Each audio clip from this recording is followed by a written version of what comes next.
Okay, so it is 8:02. We're going to go ahead and get started. For those of you who are new joining us, I guess the first thing I would ask is if you could mute your microphone during the presentation, um, reduce any background noise, and be able to hear our presenters. My name is Kristen Henry. I am the Community Development Specialist and Project Manager for Northern Maine Development Commission and also the Secretary of the MCDA. And we we created this series to expand upon all of the wonderful information that's out there and to be able to connect and network anybody who's interested in learning more about housing and some of the opportunities that are out there for us. So I'm going to throw it over to Jen to give us a little bit more information about MCDA and what we do. Yes, good morning, folks. I'm Jen Peters, Director of Community Development with Sunrise County Economic Council, and also MCDA President. So I'd like to just say welcome. I'm glad that you're here for our sixth session in the speaker series. So the Maine Community Development's purpose is to provide forums to increase awareness and foster communication related to community development issues and concerns, and provide education and training through workshops, which is what we're doing today. If you or your organization is not a member of the Maine Community Development Association, give me a call. I'm happy to hook you up. And on that note, I will turn it back over to Kristen. Excellent. Thanks so much, Jen. So I'm going to let Charlotte introduce herself and then she can go right into her presentation. Charlotte? Thanks so much. Yeah, my name's Charlotte. I've been working with Midcoast Council of Governments, or the Regional Planning Commission in the Midcoast region. I also have my own data firm that I'm sort of doing some work with as well. So I'll be, representing both today, but I'll be talking about kind of how to, use data and look at data and sort of some of the decision making, around around housing data. So yeah, I'll get started and share my screen.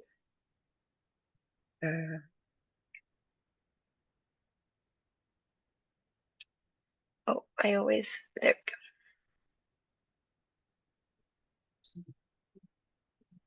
There we go. All right, can everyone see my screen okay? Perfect. Great. All right. Like I said, so I do data work for Midcoast COG. I know a lot of you through the work through Midcoast Council of Governments. So it's really great to see so many familiar faces. I know this series has been, really focused on just so many different things, different programs, and I wanted to kind of highlight some of the work that I've done with MCOG through data. So, for us, that's kind of our first step in our planning. It's very much not our last step, and you're going to hear that over and over again.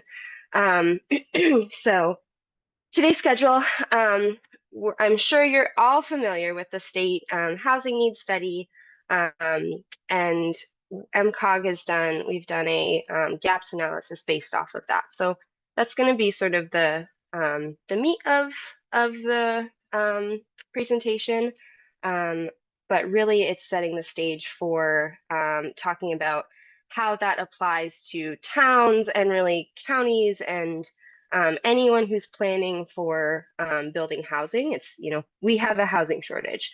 The question, how much housing do we need? Where should we be producing that? For who? And so this talk is going to be about how to, take some of the data that's available and really think about applying it to your own needs and making sure that towns and counties and the state's needs are being met. And then I'll just talk briefly about, next steps for our data and sort of where we're going with that, and then take questions. So I'm not going to present too much on the state housing production needs study. I'm sure you're mostly familiar with it, and it's not my study to present. However, I will say it is so helpful. It is a pretty, I would say, brilliant study that really set the stage for a lot of, our work. And it's just kind of the foundation. And that's how I think of data, as sort of the foundation for a lot of planning and economic development. So excuse me, take a sip of water. So, briefly, we are short roughly 80,000 homes in the state. We need that by 2030. They've broken it into, the three kind of main regions in Maine.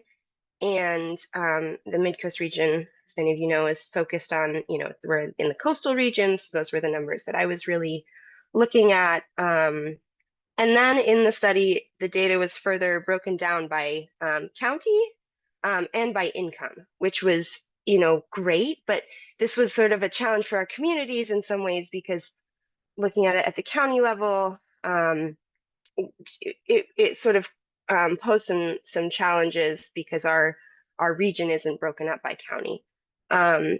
So we were, I looked at this study and it's such an amazing foundation. And I thought, okay, how can we use this methodology to, take it a step further for our towns and for our entities, our housing associations, for the people and organizations who are really thinking about, how to go about planning for housing. How many homes do we need? Who needs them, etc. So with that, this is the MCOG region. The different colors are different labor market areas. And that's like places where people kind of typically live and work. They're sort of economically cohesive areas. So, that's these areas, it's tough because they change every 10 years or so. The people at the state who are actually smart do a lot of, data work with DOL and transportation data and look at, different these geographies. So that's a challenge. These can change. But, for instance, Brunswick is our largest town.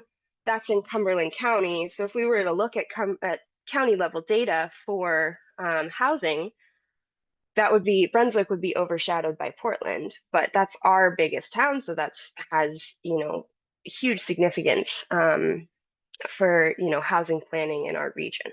So that's just a background of where we are. This is also nothing new probably, but housing has gotten really unaffordable.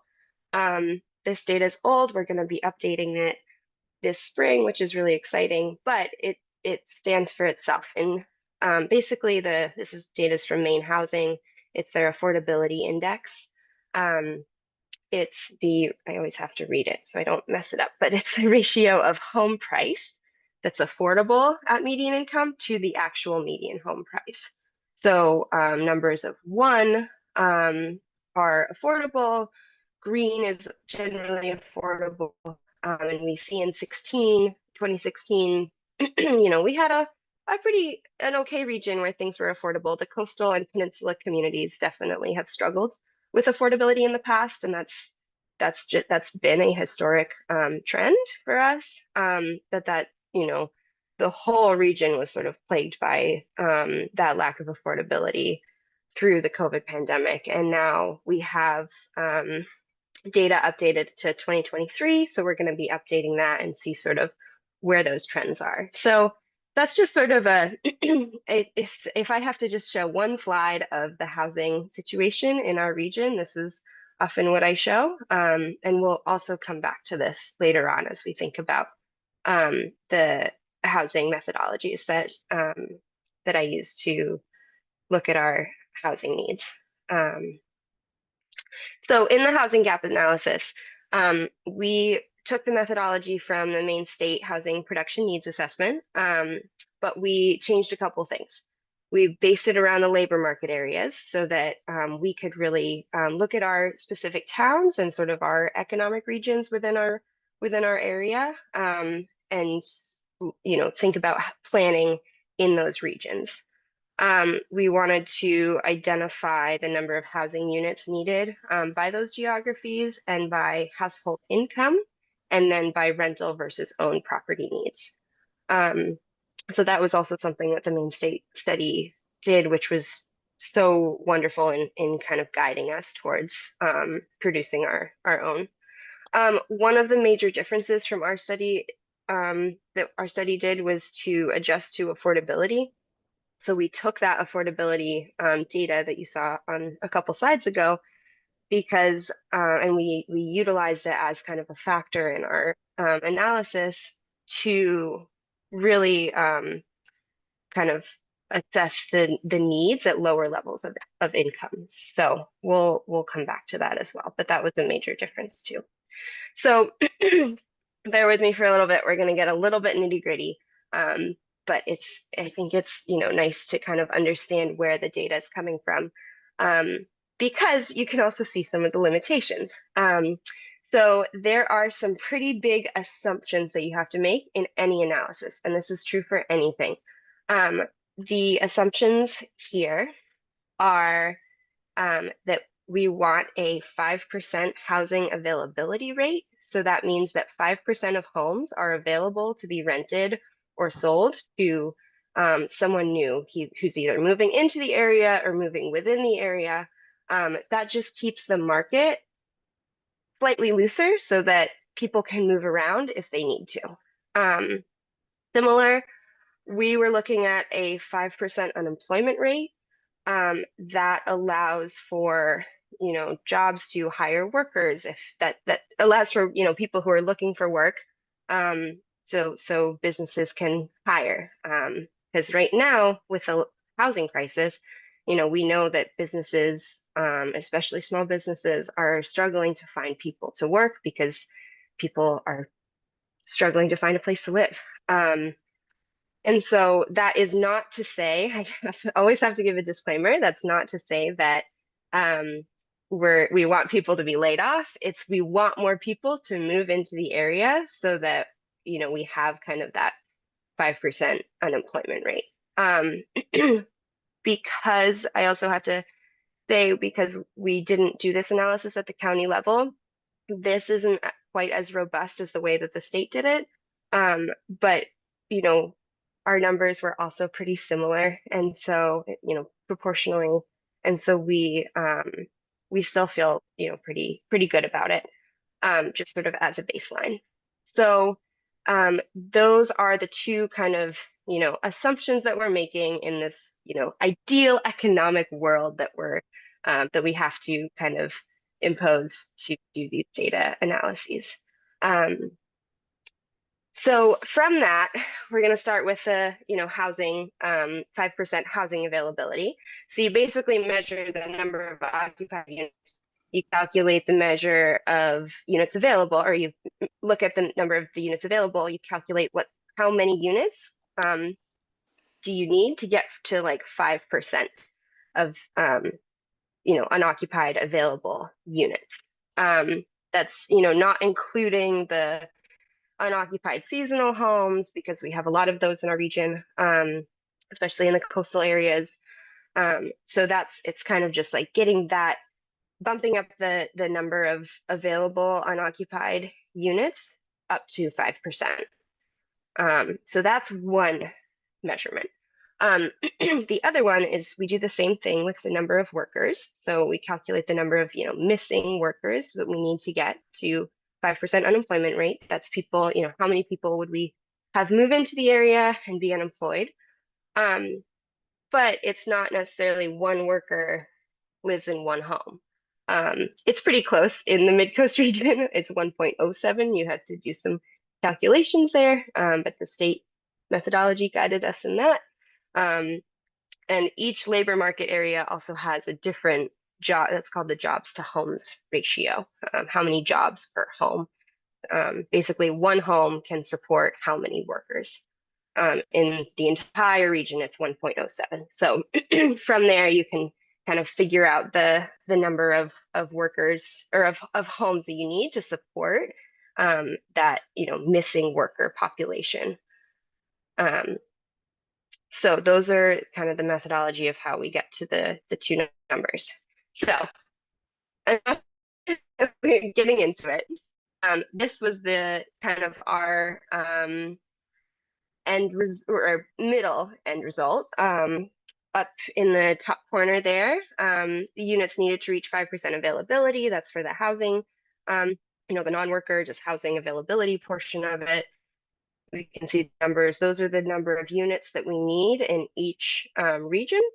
And then down below that is the new worker homes needed. So that's the homes needed to support the getting to the 5% unemployment rate.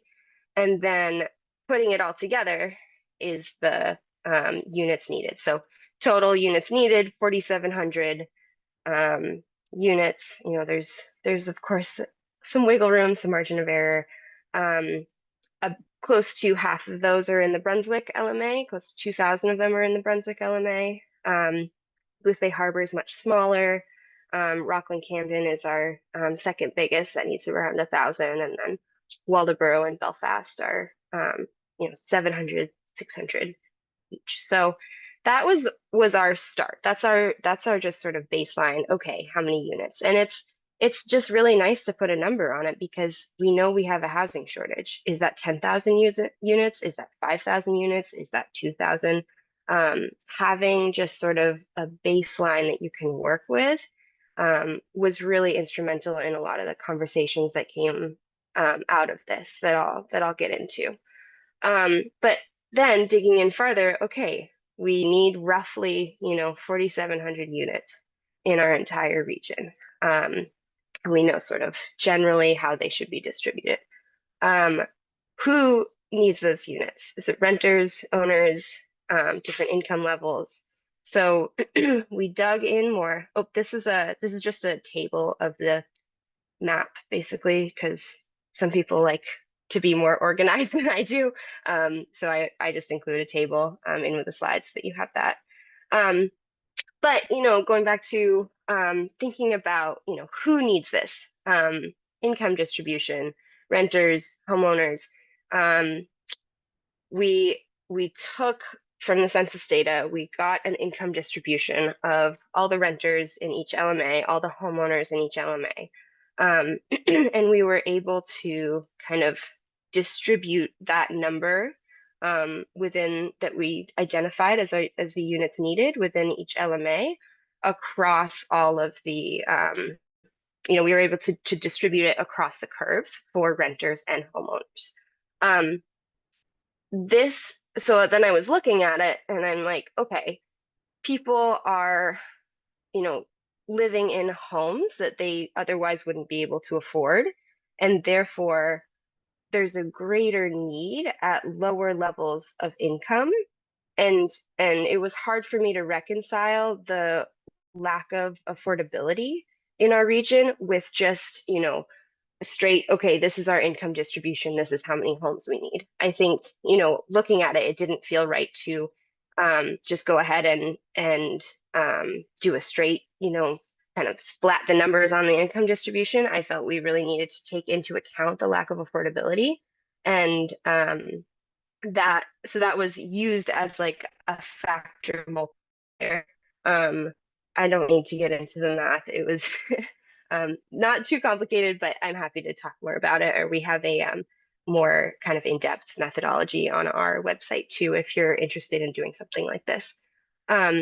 So it's really good to like take a step back, and even if someone, even if the study that you're basing your study off of did something different, maybe it's not sitting right and you want to make an adjustment. I don't know. I would say trust yourself on that as well. So with that kind of that brings us to kind of, these are sort of the charts that we've used a lot and that towns have used a lot in a lot of housing planning. So we've got the map in the corner just to remind you of our region, and then the lines are color coded to match the labor market areas. So Brunswick's our largest labor market area. There's, we can start with the owned housing units needed. So, the purple line is on top, that's Brunswick, followed by Rockland Camden is the red line. And what we see is just really interesting and really points to, I think what people have been noticing and experiencing is that there's a pretty big missing middle crisis. The 50 to 75K, that's where the units really spike, and that's where a lot of, the data is kind of showing that's where a lot of the housing production, if it was concentrated there, it would be really productive in helping our housing crisis. In Brunswick, the Brunswick labor market area alone, it's, over 500 units just in that missing middle category. And I would say, that's probably a low estimate. And this is also, I should have mentioned, this doesn't take into account the future needs yet. We did a future needs study as well, but I would say it's not as robust, and just given the data that was available to us. So I would just say that this is a low estimate. So, and then, what I thought was really interesting was, okay, there's another spike.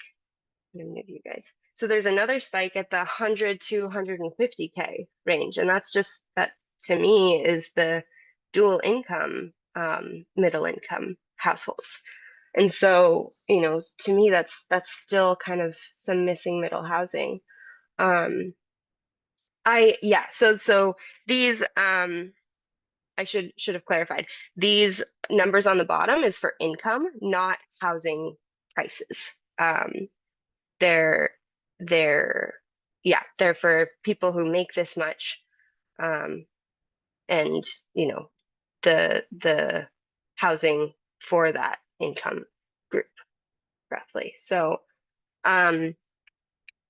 the rental situation, we still see a missing middle, spike in the renter data. But it's, I'd say it's not just the dominant trend. We also need a lot of lower income rental housing for the renters as well. Yeah.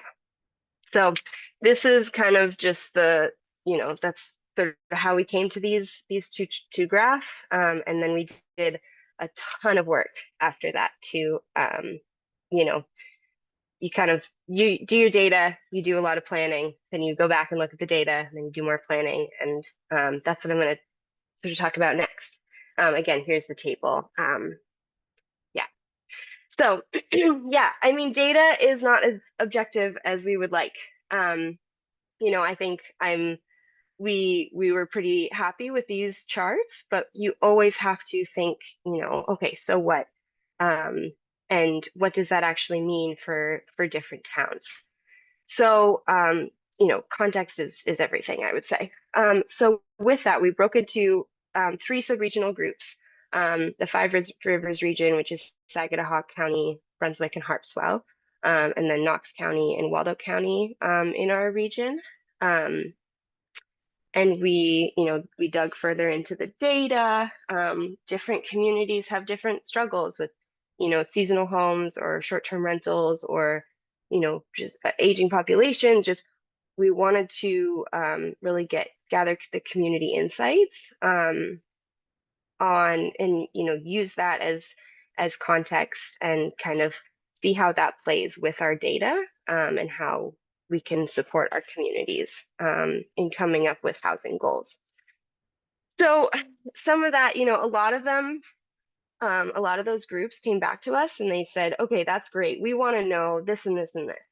And each sub-region group was different, and it was really fun for me to do the data and kind of compare. I got to kind of see, what sort of things different communities were thinking about. So these are just like a couple examples of some of the data that I pulled together, and examples of, why context really matters. So in Knox County, this data I'm sort of looking at the purple chart.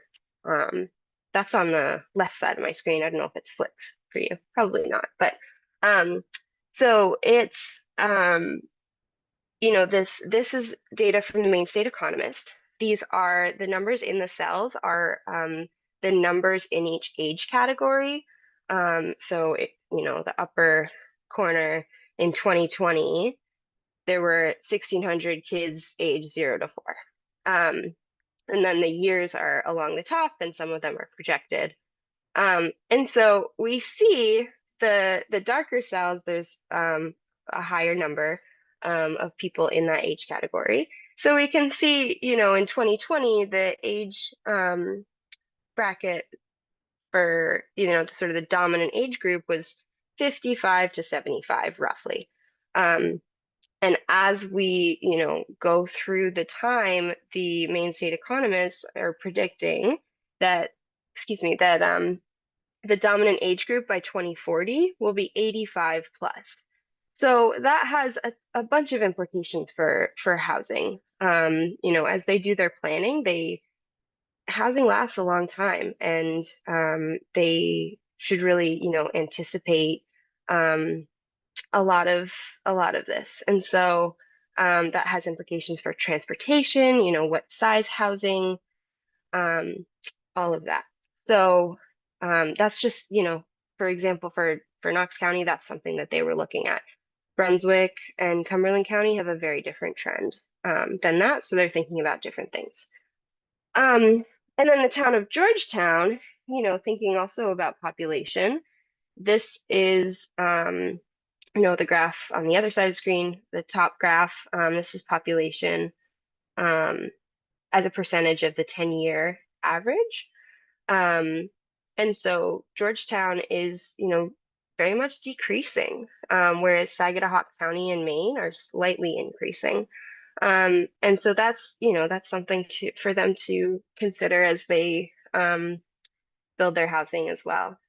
Their data is, of course, a lot more volatile. It shows different spikes and peaks and valleys because it's a smaller region than Saginaw County and Maine. So again, that should be taken with a grain of salt, but we've talked about that. And I think overall, you can identify the trends that the population is decreasing. And then also looking at, age of current housing stock in Georgetown. We can see, the orange is unoccupied and the blue is occupied. This is in the chart below the population graph. And, there's a lot of unoccupied homes. We dug into that more as well. And so, when they're thinking about building their housing, they should be thinking about how many homes are going to be bought up with, for seasonal use, which isn't, necessarily achieving their goals. And, you can see that trend that the 2010 to 2019 little bar, it's mostly unoccupied. And so, thinking about how to make sure that whatever production they have aligns with their goals is just really key. And using that data, having a community look at the data, then go back and do more planning, and then do more data, kind of a more in-depth data work, I think that's the process that we've had, and we've had some really great conversations. So I wanted to, kind of use this as a way to talk about our different conversations with towns, and we're going to just continue. We're just going to continue with Georgetown, because they were very active in ours, and just really, I was really amazed. Just, I was really grateful and inspired by the way that they took the data and sort of ran with it and wanted more. And they're a small town. They're roughly 1,000 housing units. Many of them are seasonal. That's 2% of the housing units of the whole Brunswick LMA. I pulled up from that table. So we have, just the rental distribution and owner distribution of homes in the Brunswick LMA. So, total in the LMA, there's a shortage of like 2,000 units. And so if they're, 2% of that, how many, units should they actually be targeting, and how do they take that big number from this bigger region and pull it down. And overall we thought roughly 50 to 100 homes, and they wanted some to be low income, some to be designated as missing middle. They didn't yeah, I thought they had a really thoughtful discussion within their housing committee and their community about sort of their goals and their what they wanted to target initially. I think they thought more about homeowners. They just had a really good delicate balance of discussion about homeowners, seasonal homes, long-term rentals, and short-term rentals. And this is sort of what we came up with. And that's just sort of an initial benchmark, but it was really neat to see the way that a small town was able to take this data and come up with some really good goals for themselves. And so much of Maine is small towns, and we really need to support our most rural communities in these types of goals, because even if it's only 50 or 100 homes, it can really make a difference to that community, and it all really adds up so much. But it's a lot of work. It's a lot of data work. It's a lot of planning. And so, I admired the way that Georgetown kind of took this and ran with it as well. So then I wanted to compare it to the town of Brunswick, who also used our data quite a bit.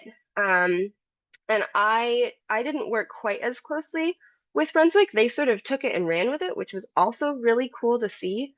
I mean, they're our biggest town, so they have a lot of internal resources to do this type of stuff.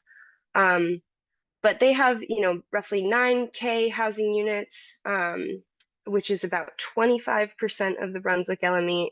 I'm being very rough in these figures. But, so just to remind you this, there's a housing shortage of 2,000 units. So there's, if you were to just kind of take it and scale it down to Brunswick, there should be at least 500 new units in Brunswick, in the Brunswick LMA. But they, again, this housing study only accounts for the current shortage up until 2022. And so, they recognize that they've built 615 units since 2022. They have another roughly 500 in the pipeline. And so, they're really running with it, which is great. I think they've also done a lot of planning and consideration. There's a big balance between owned versus rental homes in that region as well.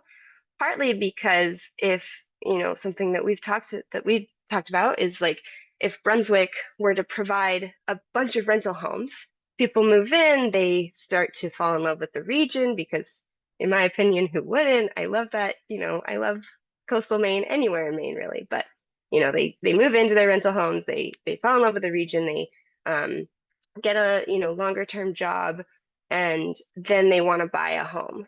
And they might start looking at homes in the rural communities outside of Brunswick, because they might be more affordable. And that puts a lot of pressure on the rural communities in 5 to 10 years, when this influx of people who have sort of outgrown their rental homes want to buy a home. So it can really have some pretty big implications to the surrounding communities as well. And that was discussed in our sub-regional group.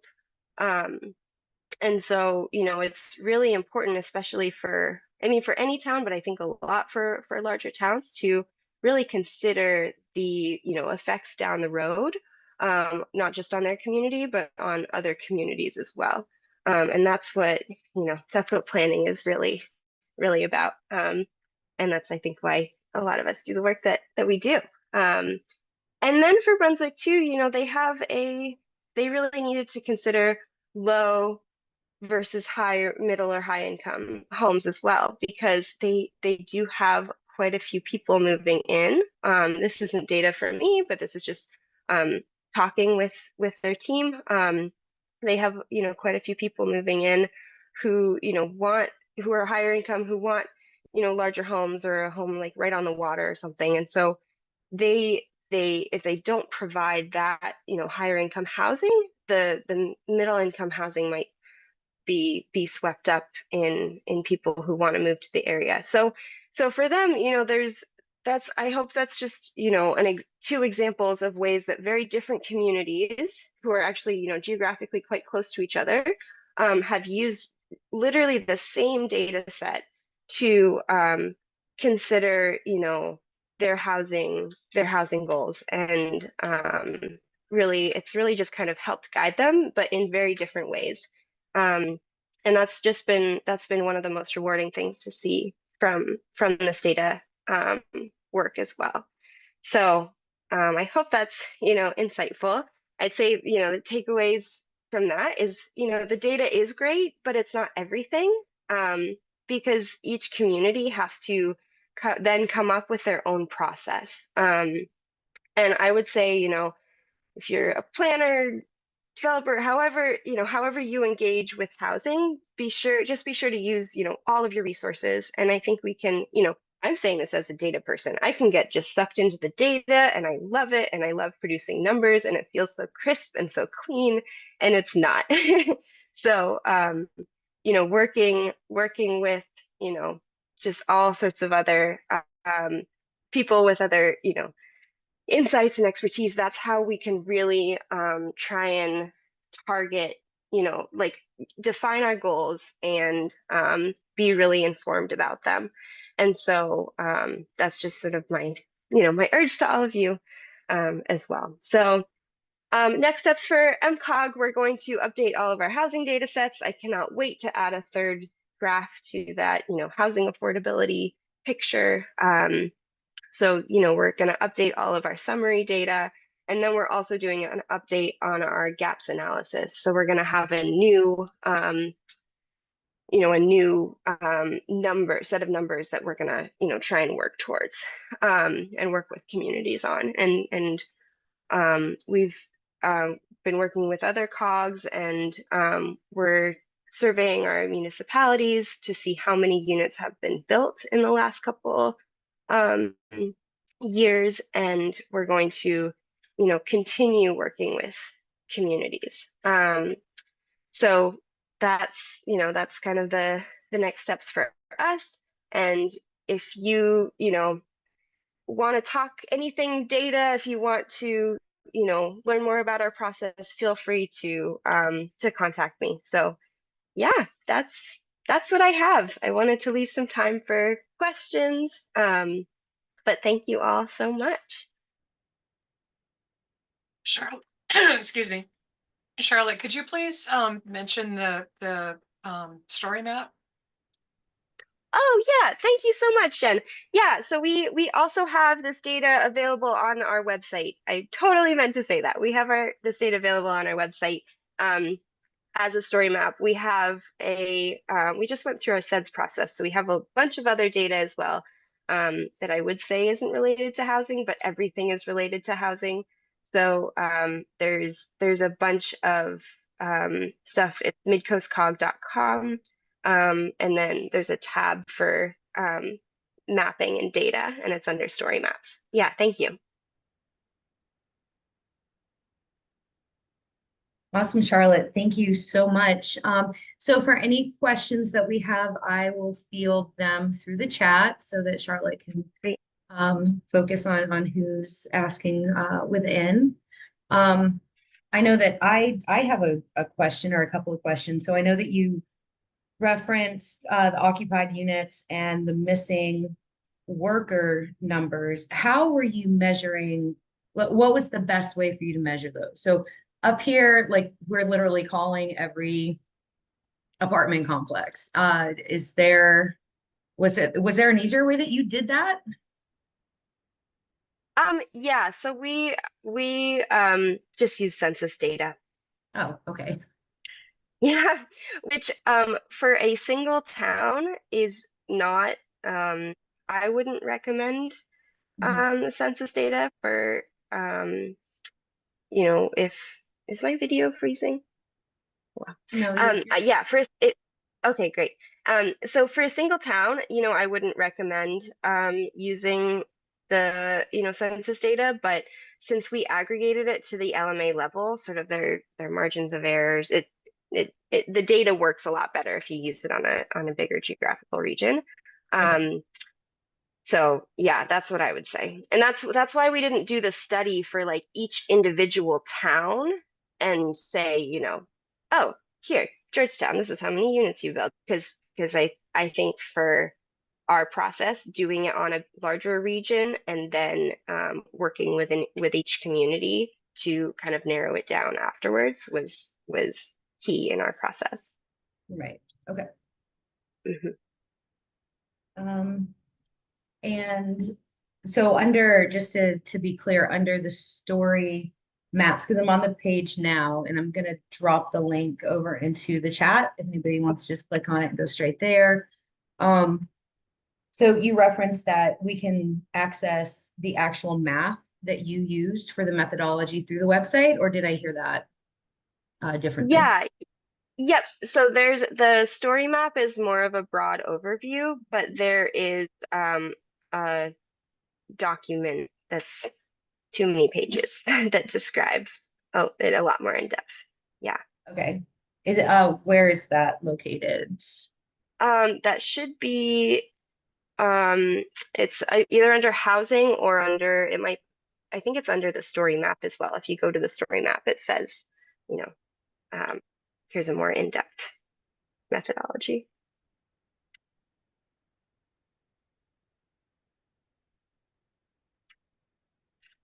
I can pop that in the chat too. Mhm.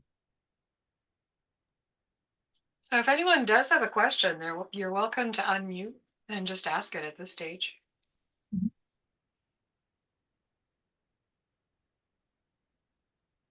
Quiet group today. I think it's because it's math that we're talking, and it's really early in the day. So Well, and I can also speak for myself. I'm out in Washington County, so thinking about how to start this process in our even smaller communities and have it make sense. It's interesting to me. I'm a data guy, but I don't like the collection part.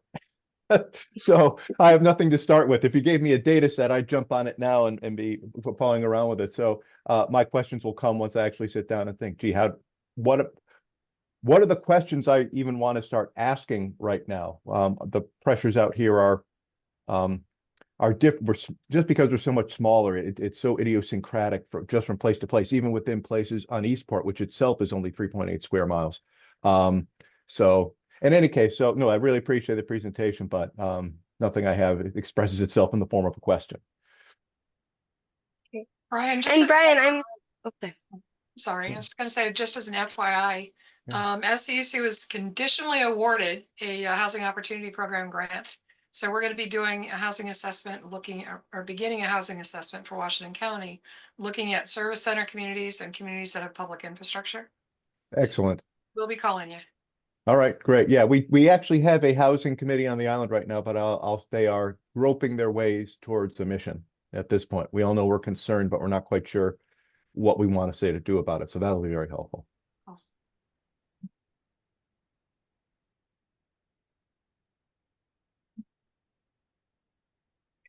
And I will say, feel free to reach out anytime. If I know the housing, a lot of groups have the housing opportunity grants coming in.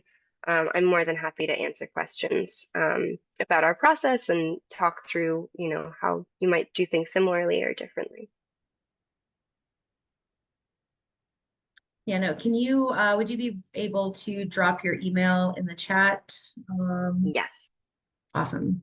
It's fantastic.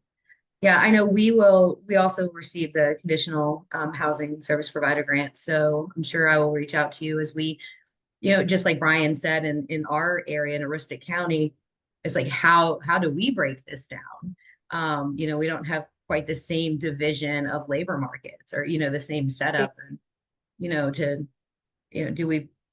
we have the community of Hamlin with 102 population? Do we have them build 500 units? Like, so I will definitely be reaching out to you so that we can make this more appropriate as we work with the municipalities for sure. Yeah, absolutely. Okay. And if there are no more questions, as everybody wraps their head around math on a Wednesday morning, I just want to remind everybody that we do have one more in the speaker series for next week. Sorry. Two? 2 weeks. Oh, yes. 2 weeks out. I apologize for that. And I'm excited for that as well. Sorry, my computer's messing up a little bit here. Hope I from EMDC is next up on the list. And I knew that because I was just talking to Hope earlier. Collaborative communication for housing solutions. So, we've provided land use information. We've brought you programming strategies, funding resources. And now we're going to talk about how we get on the same page and make this, get this moving. So I hope everybody has a wonderful Wednesday, and we will see you in 2 weeks. Thanks, everybody. Thanks so much. Thank you, Charlotte.